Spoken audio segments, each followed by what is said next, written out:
Hey Google, ask Anzac Stories to play the last post.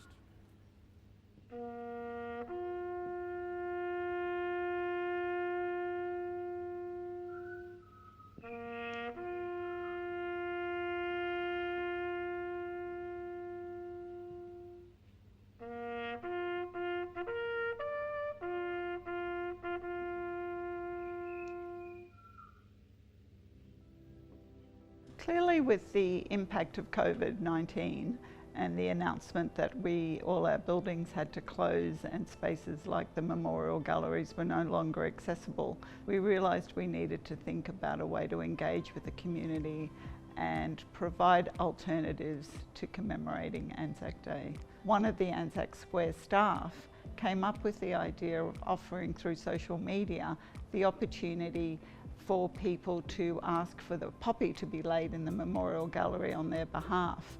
What we then explored was, there's got to be more to it than just lay a poppy on my behalf. How do we expose the stories of Anzacs? How do we expose our collections to people?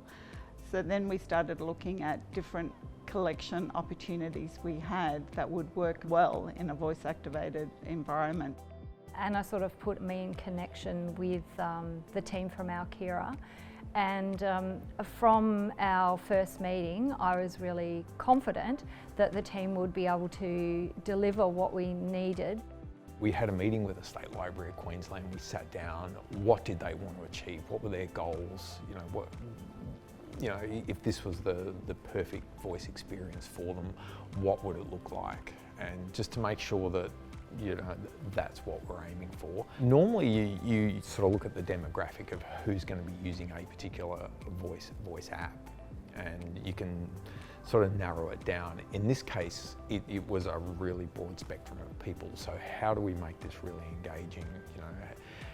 How can we make sure that stuff can be served up by people who may not necessarily have be technically savvy, which is really what you're aiming for in most voice experiences anyway, to make sure that it's simple, it's natural, and people can really walk away with it and feel like they've actually had an experience. And that's where things like having the last post playing, just that bugle music, the dawn service music just coming through the speakers, just really sort of set the emotional undertones of the whole voice experience. Launch Anzac Stories.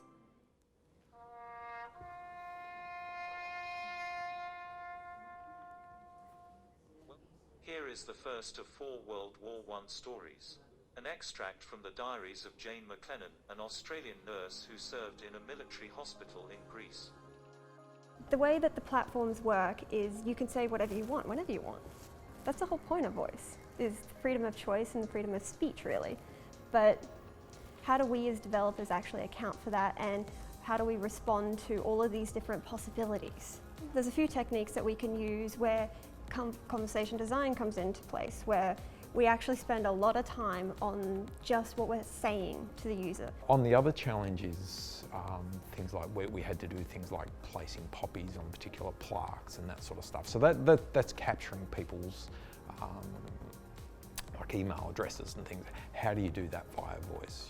It may not be as straightforward as many people would perhaps think. What we were able to bring to the table in this relationship is all around speed of delivery and making sure that we can produce this really high quality, polished voice experience that, with wide appeal, and we can do it within a very, very compressed time frame. And normally with a project like this, we would get the first iteration ready and we'd send it out to a small group of user acceptance testers and work on it and make it better. And we didn't have the kind of the UAT timeframes that we normally would. So that was a challenge, but luckily our developer did an amazing job of getting it all together.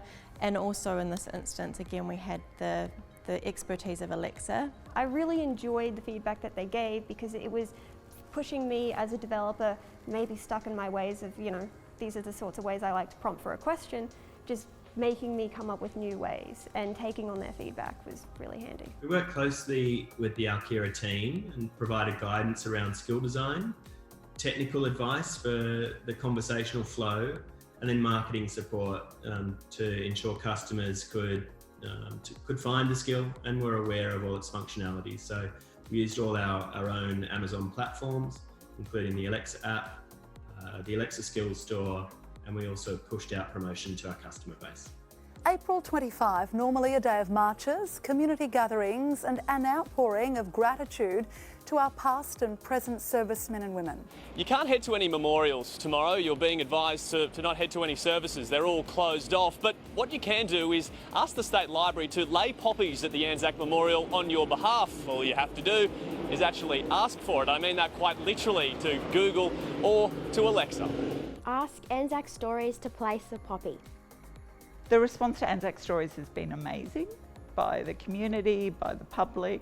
When we were talking with our Kira initially about the project, we said, oh yes, that would be great if we had around, maybe if we got 50 people to engage with the app.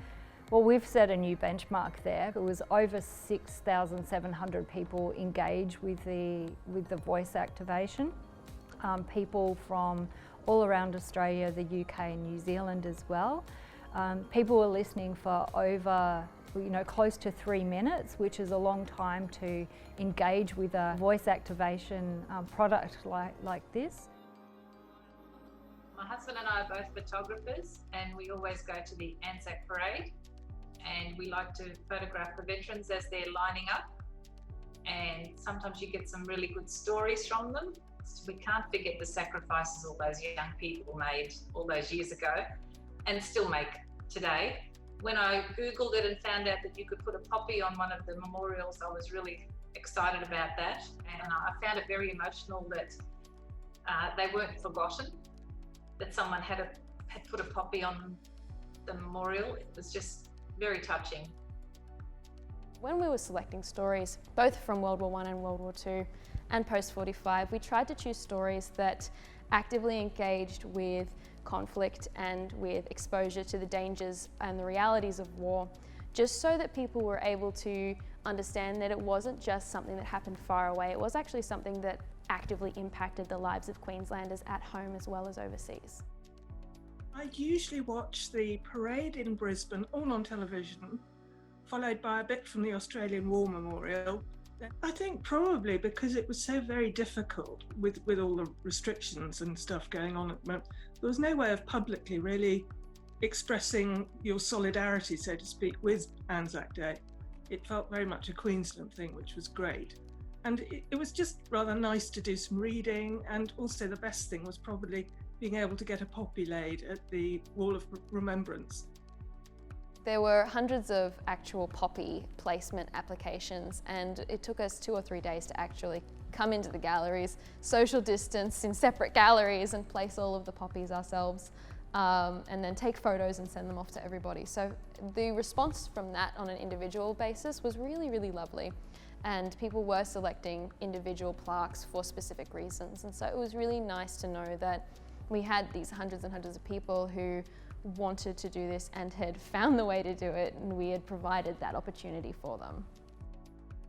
There's so many different opportunities for us to put our content in a meaningful way, in an appropriate way through voice. I think what was very exciting about Anzac Stories was that we offered that opportunity to engage. It wasn't just a transactional listen to something or enjoy something, but you got to participate by putting your hand up and saying, lay a poppy for me. And that's going to be the opportunity for us to explore how can we make it more than a transaction? How can we engage people through voice? I definitely think that storytelling and content is something that excites me a lot about voice, especially from an accessibility point of view. Like, you have so many people who have these rich stories to tell, and we can actually, through voice, make them interactive.